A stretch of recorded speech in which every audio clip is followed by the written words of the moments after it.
Europe 1, on va se gêner. Le livre de la semaine. Un livre dont on parle beaucoup dans la presse, Le Sermon sur la chute de Rome. Il fait même partie des best-sellers du moment. Dans les classements que les hebdos nous livrent chaque semaine, on voit qu'effectivement c'est un livre qui est énormément acheté. Alors, est-ce que il le mérite, ce livre, ce classement? Vous allez nous le dire autour de la table. Il n'est pas très long à lire, hein. C'est un petit livre. Le Sermon sur la chute de Rome, c'est un roman publié chez Actes Sud, signé Jérôme Ferrari. C'est vous qui commencez, Caroline. Vous êtes à l'honneur dans cette émission. Ah oui, dites donc.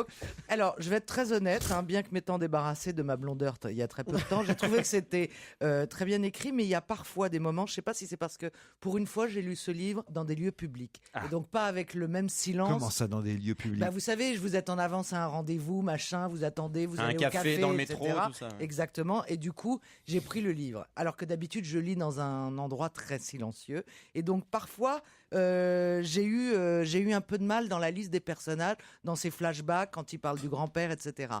Moi, j'ai trouvé que c'était très très bien écrit. Parfois, j'ai pas tout compris parce que je ne connais pas bien le sermon d'Auguste. C'est Auguste ou Augustin? Saint-Augustin. Voilà, c'est Saint-Augustin. Donc, je maîtrise pas génialement bien. En revanche, j'ai trouvé Peut-être maintenant, vous pouvez nous dire ce que c'est, alors, le sermon de Saint-Augustin. Écoutez, non, je peux pas vous dire ce que c'est le sermon de Saint-Augustin. Non? Ah non. Il y en a des non, beaux parce tout que le ça temps. parle pas de ça. Ça parle d'une famille. On traverse la vie de 3 générations et notamment on s'attache aux plus jeunes qui vont reprendre un troquet dans un petit village paumé en Corse. Et il y a une allégorie entre ce petit village et la chute de Rome et ce que deviennent les hommes. Je dois dire que j'ai toujours eu un peu peur, je trouve la Corse magnifique et j'ai toujours un peu peur des Corses. Et je dois dire que la lecture de ce bouquin... Non mais parce que la lecture de ce bouquin... De manière globale. Mettez pas tous les Corses dans le même Non, sac. alors là, c'est vraiment... Non, mais j'ai un peu peur de ce côté règlement de compte qu'on entend et de la façon de régler certains conflits de manière un peu virile qu'on entend en Corse plus souvent que, excusez-moi, plus souvent que En Ardèche. Merci, voilà.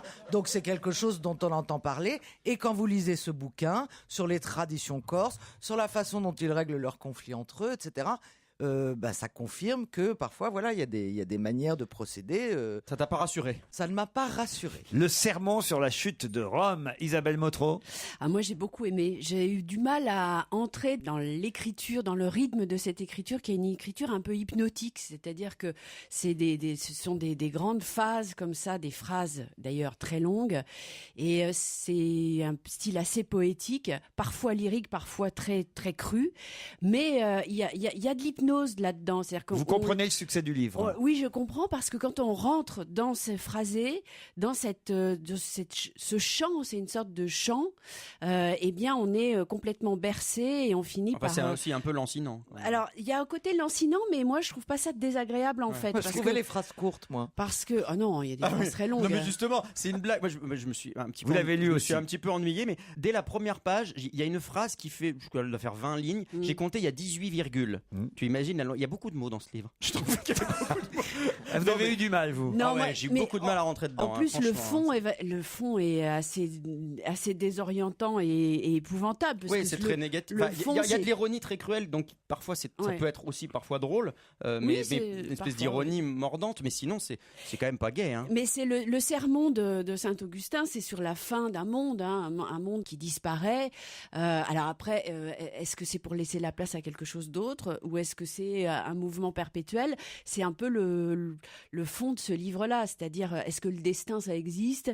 Est-ce que le monde n'est pas juste fait pour vivre, mourir et renaître, quoi? Oui, voué à sa perte. Voilà. Et enfin, moi, j'ai vraiment beaucoup aimé et j'ai été envoûtée par ce livre. Envoûté par le sermon sur la chute de Rome, signé Jérôme Ferrari.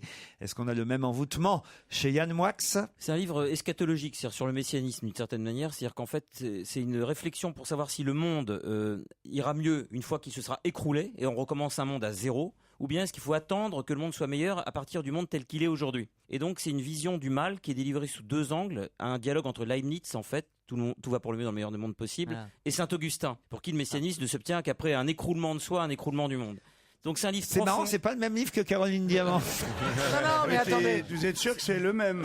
C'est un livre très ambitieux, très profond, plutôt bien écrit et écrit effectivement comme un sermon. C'est pour ça qu'il y a beaucoup de virgules. C'est une litanie. Et je vais donc en dire du bien. Grosso modo, je pense que c'est un des meilleurs livres de la rentrée. Ah, quand même. Il a un petit côté, je vais vous impressionner, un petit côté prof de philo, un petit côté dissertation. C'est pas grave. Il est ambitieux et profond.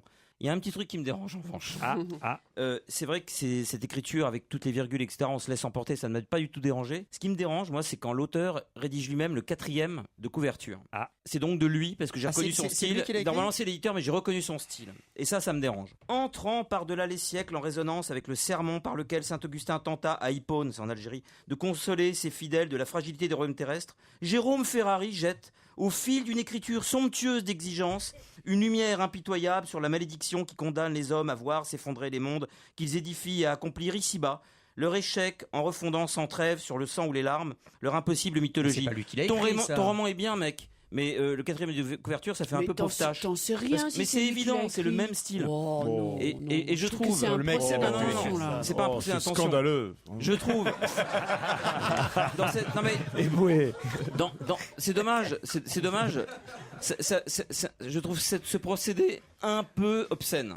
Sinon, le contenu du livre, c'est vrai, c'est pas très élégant. C'est un manque d'élégance. Pourtant, c'est écrit en haut le point de vue des éditeurs. Là, c'est l'auteur qui l'a rédigé. C'est un peu obscène.